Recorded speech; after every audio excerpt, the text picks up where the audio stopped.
নমস্কার বন্ধুরা, আরও একদিন যুদ্ধের দিন চলে এলো।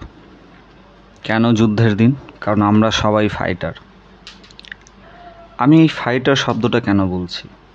আমরা রোজ যুদ্ধ লড়ছি। যারা অ্যাসপিরেন্ট, যারা এখনও বেকার,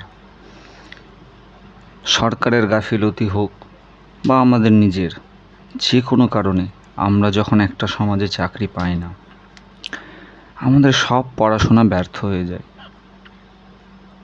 সমাজের লোক, বন্ধু বান্ধবী, নিজের বাড়ির লোক তোমাকে বেকারের তকমা দেবে। সবাই বেশি দিন সহ্য করবে না, বুঝলে? তাই আমরা রোজ যুদ্ধ লড়ে চলছি। এই যুদ্ধের সামনে ময়দান হচ্ছে ঝাড়খণ্ডের টেট। আরও যুদ্ধের ময়দান হচ্ছে আমাদের পশ্চিমবঙ্গে আসছে আপার প্রাইমারি টেট। যারা আমরা টেট কোয়ালিফাই করেছি 2022-এ, তাদের জন্য রয়েছে প্রাইমারি ইন্টারভিউ। এটা তো আরেকটা বিশাল যুদ্ধ, কারণ 50,000 জন পাস করে রয়েছে, সেখান থেকে নেবে 13,500। 5 জনের মধ্যে 1 জন চাকরি পাবে, 4 জন যাবে বাদ। বিশাল কম্পিটিশন। 5:2 নয়, 4:1 রেশিও মোটামুটি। এর মধ্যে থেকে আমাদেরকে চাকরি পেতে হবে। সেই চাকরি পেতে গেলে কোনো অংশে খামতি আমাদের রাখা চলবে না।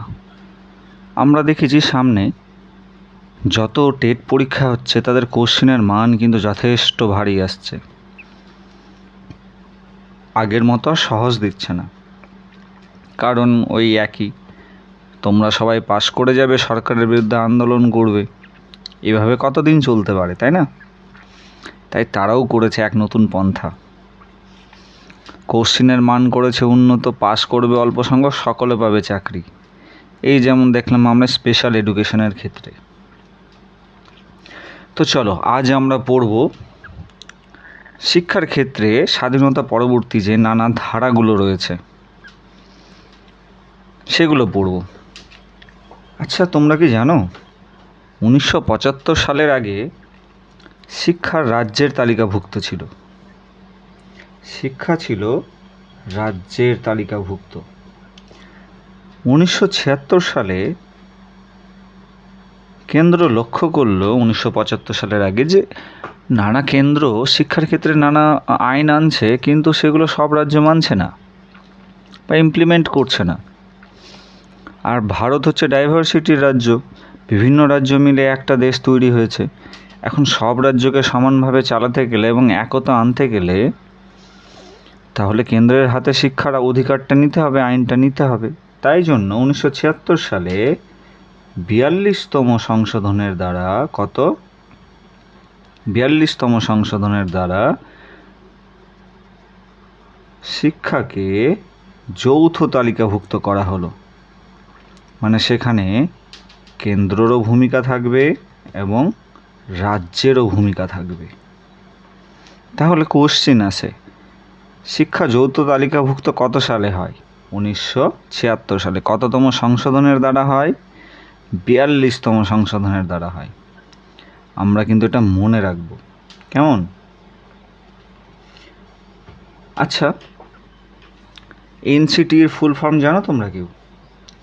National council for teacher education. আমরা কিন্তু আগে একটা শর্ট ফর্মের ভিডিও এনেছি, সেখানে যতগুলো শর্ট ফর্ম রয়েছে সেখানে দেওয়া আছে, সেটা তোমরা গিয়ে দেখতে পারো। তার বাইরে আশা করি কোশ্চেন আসবে না। এনসিআরটির full form national council for research and training. এবার আসবো আমরা নানা অধিকারে, নানা ধারাতে। আর্টিকেল 14 থেকে 16 কি বলছে? আর্টিকেল 14 থেকে 16 সাম্যের অধিকার, আমাদেরকে সমতার অধিকার দেয় আর্টিকেল 14 to 16। এবার এক এক করে পড়ি। আর্টিকেল 14 কি বলছে, 15 কি বলছে, 16 কি বলছে। না, আর্টিকেল 14 বলছে রাইট টু ইকুয়ালিটি, সাম্যের অধিকার। শিক্ষার ক্ষেত্রে এর ভূমিকা কি? শিক্ষার ক্ষেত্রে বিদ্যালয়ে, একটা যদি বিদ্যালয় থাকে তাহলে সেই বিদ্যালয়ে সকলে সমান সুযোগ পাবে। বিদ্যালয়ে যাওয়ার সুযোগ সকলে সমানভাবে পাবে। কেউ বেশি পাবে না, কেউ কম পাবে না, সকলের সমান অধিকার থাকবে স্কুলে যাওয়ার।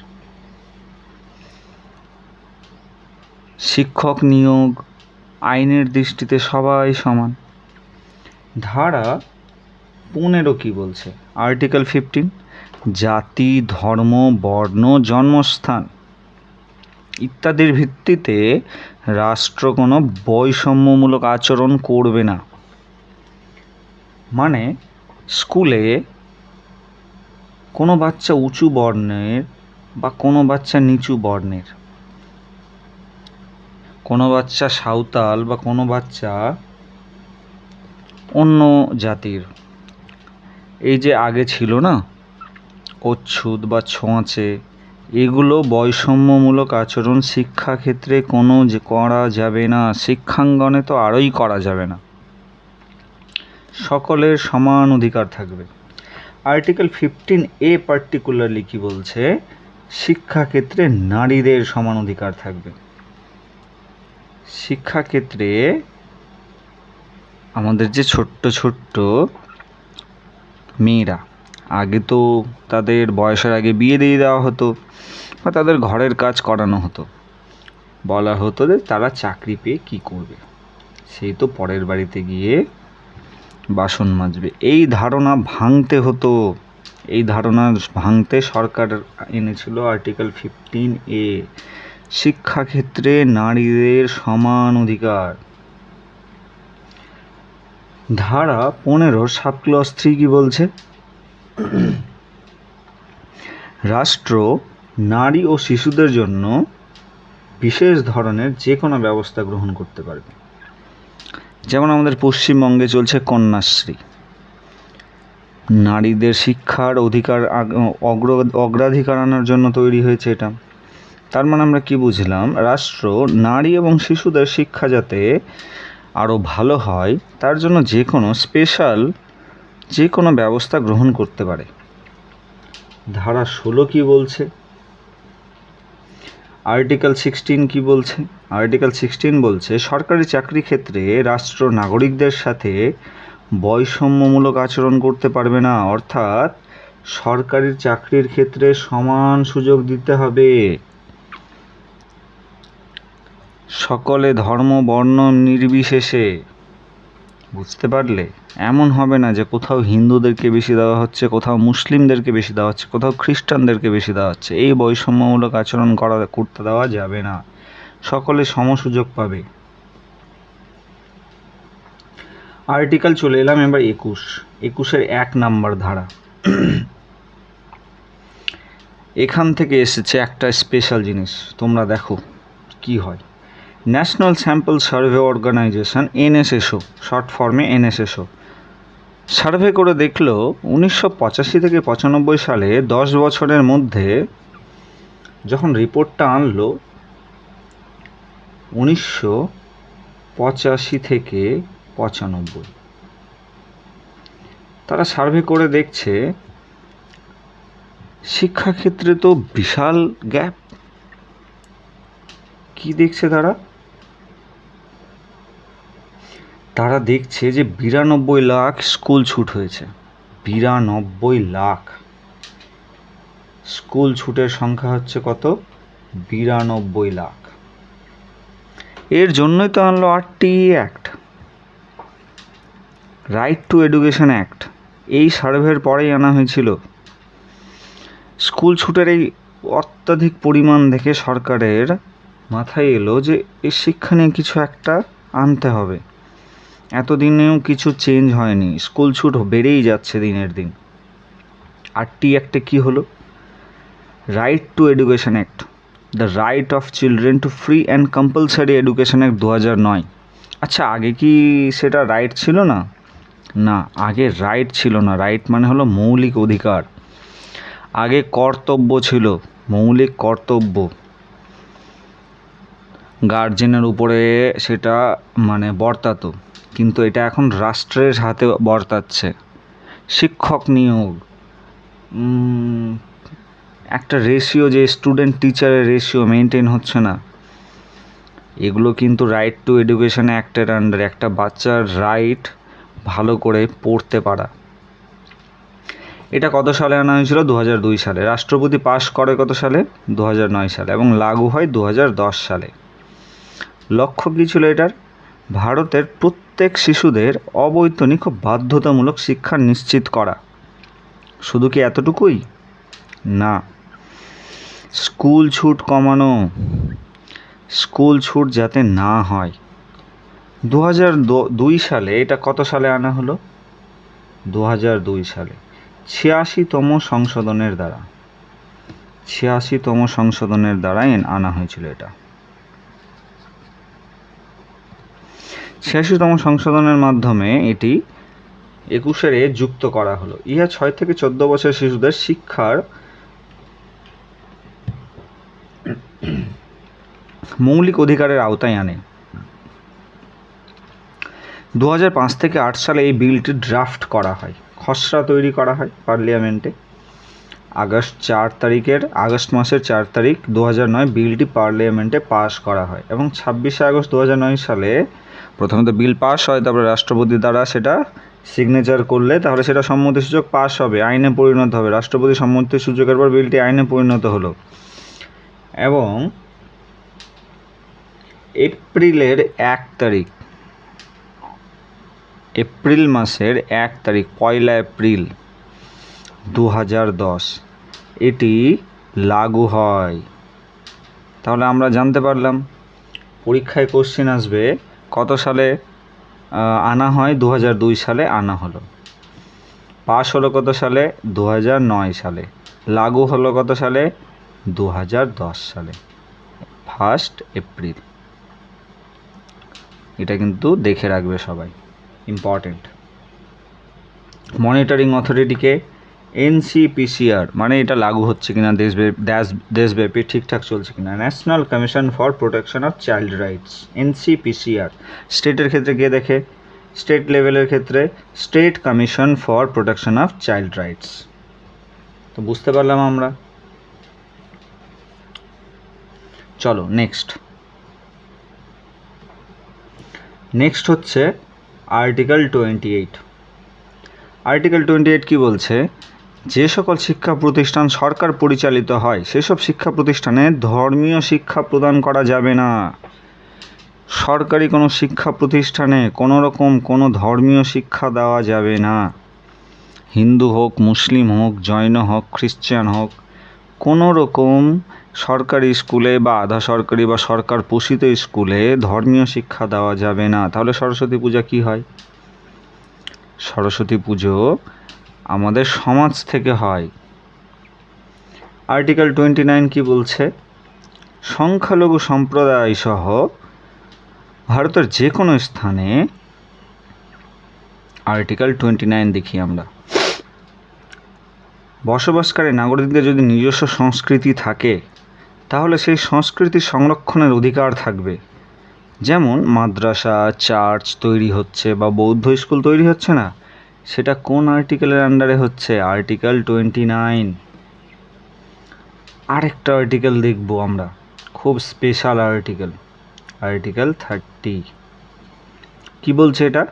সংখ্যালঘু সম্প্রদায় নিজের পছন্দ অনুযায়ী শিক্ষা প্রতিষ্ঠান প্রতিষ্ঠা ও পরিচালনা করতে পারবে, নিজের ইচ্ছে অনুযায়ী। যেমন মাদ্রাসা তৈরি হয়, মক্তব তৈরি হয়, খ্রিস্টানদের চার্চ তৈরি হয়, খ্রিস্টানদের স্কুল তৈরি হয়, মিশনারি স্কুল। এগুলো কোন অধিকারে আসে? কোন আর্টিকেলের অধিকারে আসে? আর্টিকেল 30। কিন্তু একটা কথা মাথায় রাখবে, এই আর্টিকেল শুধুমাত্র সংখ্যালঘুদের জন্য, অনলি ফর সংখ্যালঘু বা মাইনরিটিস। এখানে মেজরিটি যেমন হিন্দুদের জন্য এই অধিকার দেওয়া হয়নি। আর্টিকেল 36 to 51 হচ্ছে DPSP, directive principle of state policy. চলো আর্টিকেল 41 আসি। আর্টিকেল 41 কি? রাষ্ট্র তার আর্থিক ক্ষমতা এবং উন্নয়নমূলক ক্ষেত্রে নাগরিকদের কর্ম শিক্ষার ব্যবস্থা করবে। রাষ্ট্র তো উন্নয়ন করতে হবে রাষ্ট্রকে, যদিও এখন খুব একটা মানে না এটা, রাষ্ট্র তাদের জনগণের উন্নতির জন্য কর্মশিক্ষার ব্যবস্থা করবে, এটা বলছে আমাদের আর্টিকেল 41। যাকে নতুন ভালো কেউ কোনো দিন আসবে যে এটা ফলো করবে। আর্টিকেল 45 কি বলছে? আর্টিকেল 45 বলছে আমাদের যে সংবিধান চালু হওয়ার দিন থেকে 0 থেকে 14 বছর বয়সী সমস্ত ছেলেদের অবৈতনিক ও বাধ্যতামূলক শিক্ষা ব্যবস্থা করতে হবে। দেখো এইখানেই হচ্ছে ডিফারেন্স আরটি অ্যাক্ট আর এটা। আগে ছিল ধারা আর্টিকেল 45, এই সূক্ষ্ম ডিফারেন্স শুধু। আর্টিকেল 45 কি বলছিল? ওই একই 6 থেকে 14 বছরের বয়সী বাচ্চাদের অবৈতনিক বাধ্যতামূলক শিক্ষা ব্যবস্থা করবে রাষ্ট্র, কিন্তু এটা তাদের মৌলিক অধিকারে ছিল না, কর্তব্য ছিল। কিন্তু মৌলিক অধিকারে পরিণত হলেও কত সালে? আরটি অ্যাক্টের দ্বারা, আর্টিকেল 21A সাবক্লজ এ। ধারা 46 কি বলছে? ধারা 46 বলছে যে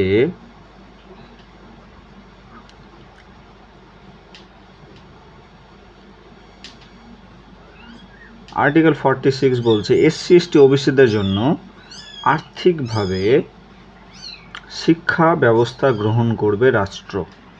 ধারা 51-এ কি বলছে? 11 নম্বর সাবক্লজ, বাবা মা এবং তাদের 6 থেকে 14 বছরের শিশুকে বিদ্যালয়ে পাঠাতে বাধ্য থাকবে। আর্টিকেল 51A, এই যে বাবা মা পিতামাতার উপর দায়িত্ব বর্তিয়েছিল কত কোন আর্টিকেলের দ্বারা? আর্টিকেল 51A 11 নম্বর সাবক্লজ। যদি না পাঠায় তাহলে কি হবে? তাহলে তাদের বিরুদ্ধে শাস্তিমূলক ব্যবস্থা গ্রহণ করতে পারবে রাষ্ট্র। এটা আগে ছিল কাদের হাতে তাহলে? এটা আগে ছিল গার্জিয়ানদের হাতে, তাই তো? এবার আসবো আমরা আর্টিকেল 63। আর্টিকেল 63 কি বলছে? না, আর্টিকেল 63 বলছে বেনারস হিন্দু বিদ্যালয়ে রয়েছে, শান্তিনিকেতন রয়েছে, যতগুলো নানা প্রতিষ্ঠান, শিক্ষা প্রতিষ্ঠান যেগুলো বিখ্যাত রয়েছে, সেগুলোকে জাতীয় গুরুত্ব প্রদান করবে রাষ্ট্র। রাষ্ট্র মানে এখানে আমি কেন্দ্র সরকারের কথা বলছি। আর্টিকেল 64 কি বলছে? আর্টিকেল 64, কেন্দ্র সরকার আংশিক এবং সম্পূর্ণ আর্থিক সাহায্যে বিজ্ঞান এবং কারিগরি শিক্ষা প্রতিষ্ঠানকে জাতীয় গুরুত্ব প্রদান করবে। ইঞ্জিনিয়ারিং কলেজ, মেডিকেল কলেজ, এগুলো কে বানাবে? আর্টিকেল 64 দিয়ে কেন্দ্রীয় সরকার আংশিক ও সম্পূর্ণ আর্থিক সাহায্যে বানাবে। আর্টিকেল 66 কি বলছে? উচ্চশিক্ষা, গবেষণা, বিজ্ঞান ও কারিগরি প্রতিষ্ঠানগুলির মান উন্নয়ন করতে হবে এবং সংযোগ দায়িত্ব কেন্দ্র সরকারের, যেমন যাদবপুর ইউনিভার্সিটি। প্রেসিডেন্সি কলেজে সিভি রামন যেমন গবেষণা করে নোবেল পুরস্কার পান, সে প্রেসিডেন্সি কলেজের উন্নয়নের তাহলে দায়িত্ব কার হাতে? রাষ্ট্রের হাতে। আর্টিকেল 337 কি বলছে? 337 কি বলছে? ইঙ্গ ভারতীয় বা অ্যাংলো ইন্ডিয়ান যারা স্বাধীনতার পরে আমাদের দেশে থেকে গেছে, তাদের সম্প্রদায়ের শিক্ষা প্রতিষ্ঠানগুলিকে সাহায্য প্রদান করবে রাষ্ট্র। ধারা 340 কি বলছে? রাষ্ট্রপতি সামাজিক ও শিক্ষাগত পিছিয়ে পড়া মানুষদের সমীক্ষা করার জন্য কমিশন গঠন করতে পারবেন। বুঝতে পারলে? আর্টিকেল 350-এর এ নাম্বার ধারা, আইনত অধিকার এলো। দেখো, প্রতিটি রাজ্যকে সংখ্যালঘু সম্প্রদায়ের শিশুদের প্রাথমিক স্তরে মাতৃভাষার মাধ্যমে শিক্ষার সুযোগ দিতে হবে। এটা আইনত অধিকার তাদের। আর আর্টিকেল 351, হিন্দি ভাষার উন্নতি ও প্রসারের জন্য হিন্দি ভাষা শিক্ষাদানের ব্যবস্থা করা ভারত সরকারের দায়িত্ব। যেমন আমরা কোঠারি কমিশন নাম শুনেছি না? সেই কোঠারি কমিশন ত্রিভাষা সূত্র চালু করেছিল। কোঠারি কমিশন চালু করেছিল ত্রিভাষা সূত্র। সেখানে কি বলা হয়েছিল? যে একটা মাতৃভাষা থাকবে। ত্রিভাষা সূত্র কি কি? একটা থাকবে মাতৃভাষা, একটা থাকবে হিন্দি, যারা হিন্দিতে কথা বলে তাহলে তাদের জন্য থাকবে কি? একটা দক্ষিণ ভারতীয় ভাষা থাকবে, অথবা বাংলা বা নর্থ ইস্টের ভাষা থাকবে। আর থাকবে সেকেন্ড ল্যাঙ্গুয়েজ হিসেবে ইংলিশ।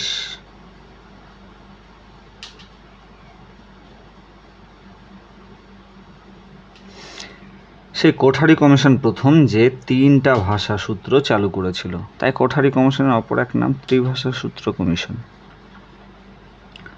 তো আজ আমরা কি শিখলাম? আজ আমরা শিখলাম শিক্ষা সম্বন্ধে যে নানা আমাদের দেশে সংবিধানে নানা সংশোধন হয়েছে, নানা আইন প্রণয়ন হয়েছে, সেটা শিখলাম। এটা আমরা ভালো করে নোট বানাবো। আমি তোমাদের পিডিএফে এই নোট টেলিগ্রাম চ্যানেলে দিয়ে দেবো। এই নোটগুলো তোমরা লিখবে খাতায়, পিডিএফের ভরসায় থাকবে না। পিডিএফ ফোনে থেকে যায়, খাতা নেবে, বসে নোটগুলো করবে, দিয়ে মুখস্থ করবে। এখান থেকে কোশ্চেন আসবে। অল দ্য বেস্ট, পড়াশোনা করো সবাই। আর ক্লাস আমাদের ভালো লাগলে ইউটিউব থেকে দেখলে সাবস্ক্রাইব করো, ফেসবুক থেকে দেখলে পেজটাকে ফলো করো, এবং আমাদের একটা ছোট্ট কমেন্টের মাধ্যমে উৎসাহ দান করো।